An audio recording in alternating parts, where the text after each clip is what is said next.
I think I'm one of those rare people. My first instrument, where I think I might be one of those rare people where I started with the trumpet and I will end with the trumpet. You know, most people have that story of, well, they forced me to do piano, and then I get pained when I hear those stories because this process was never painful for me. Somebody's always given an instrument that they hate, you know. And for me, my father, I said I wanted a trumpet, and he went out and bought me a trumpet, and not even like, because that's stupid to do for kids, because they change every 5 minutes, right? And so he went and bought me this trumpet, and I got it because he had records of Louis Armstrong. He loved Clark Terry so much, and Cootie Williams with Duke Ellington's band, because he loved Duke Ellington, and my ear always went to Cootie, Ray Nance, Cat Anderson, of course, all those Ellington trumpet players. So I knew it had to be the trumpet. So for me, there was no, you know how people ponder, what's it going to be? No, it's going to be trumpet. It's going to start there and it's going to end there. I ain't playing nothing but some trumpet, you know. Now, you know what's amazing? I don't mean to, but like uh, guys like Arturo and all, they're amazing on piano even. Like when you hear Arturo play piano, he could play several different instruments. I am not that smart. I just gotta, I'm trying, because you put a piece of metal up to your lip and you try to make it vibrate with the trumpet. And one thing about the trumpet, if you look here, there's a little scar, and that's very hard when you're dating, because people want to know, have you been tested for that? You know, and because you have a little thing here, but we as trumpet players wear it with pride. In fact, when I was a kid, I used to try. John Faddis had a thing there, you know, like it was like somebody rubbed off his skin. I tried to get that. I took my trumpet mouthpiece and I made it really hot under hot water, and I put, you know how you do stupid stuff when you're a kid, and I put it right on my lip, and it would never. I have a little thing now, and Cootie Williams had one. I got to see him at a master class. He came there and sat and was mad with everybody to be there. Somebody must have paid him some money and said, "Well, go and talk to the kid." He walked on and did it. But my whole thing was, he's got the thing. And then you would, you know how you as a kid, you look at pictures of people that you love and admire. And I looked at Louis Armstrong. I was like, he's got the thing. And so I wanted the thing. So finally I have the thing, and I don't want it anymore.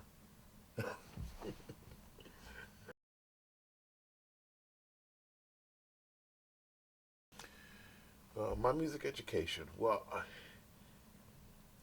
I think that it's a combination of both formal and informal. The informal would be the sounds that I had around my house. Um, my father was a singer. Don Giovanni. He was classical, you know, and he loved classical music. It was a part of his life. I think the one thing that has defined my life is the influence of my family upon me in regard to the music that they listen to, because I think unconsciously they used it to lift their spirits, or even if they were on a high, it would lift it even higher. You know, there was no drugs in my house. Just very Christian upbringing and all that stuff.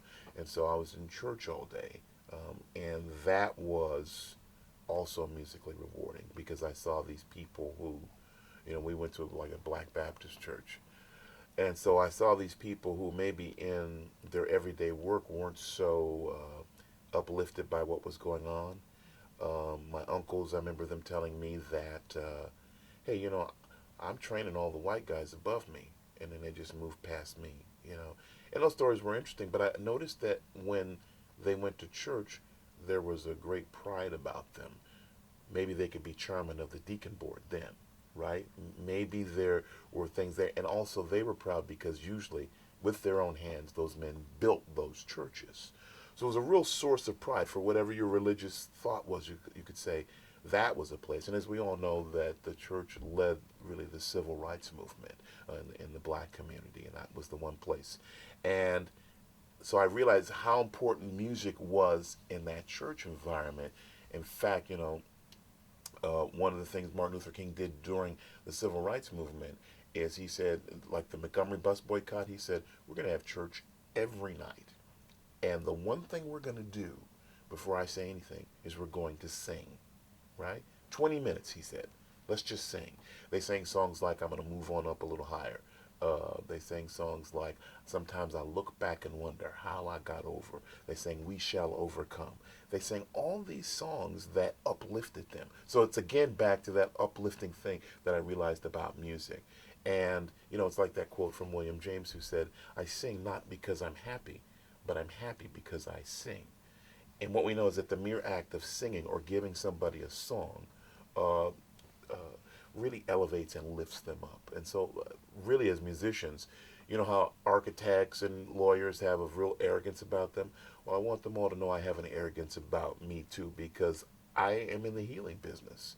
When I play music, I'm singing and I'm playing to make people happy. So there was the informal part of hearing music around the house, my father's love for classical music, and then I went to Interlochen Arts Academy in Interlochen, Michigan. Then I later went to the Eastman School of Music. My goal was to be a classical trumpet player. I loved people like Adolphe Herseth, who was one of the first trumpet players of Chicago Symphony. I loved Maurice Andre and Timothy Dockschutzer and Phil Smith. These are all great classical trumpet players. And I was going to be them. But Kenny Dorham and Clifford Brown got a hold of me, and that was all she wrote. Great.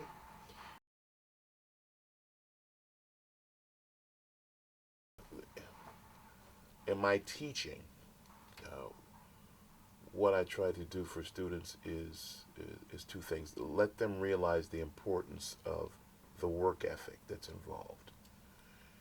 So many things come easy these days. We want to microwave it. We want to put powder to it and stir it up. We want a TV dinner. Um, I found quickly that music wasn't like that.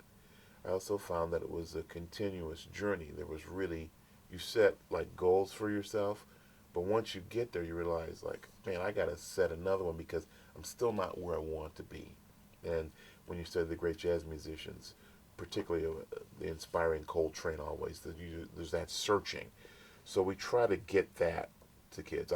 I usually teach people in the context of a master class. That's the place I'm most effective rather than the classroom because um, colleges now use a lot of adjunct professors, which is good for some. It's also good for the college budget because they don't have to pay health care and pension. I'm just saying. But what's better for the student is a person that they can work with every once a week for sure and get that thing. But a person coming in and doing a one-off can also be very effective because they can, and this is where I come in. I can provide maybe that street thing of being out on the road. What's it going to be like? What's going to be the expectation when you're standing on stage with some of these people? And I think that's an important thing to do. So I think the students need both.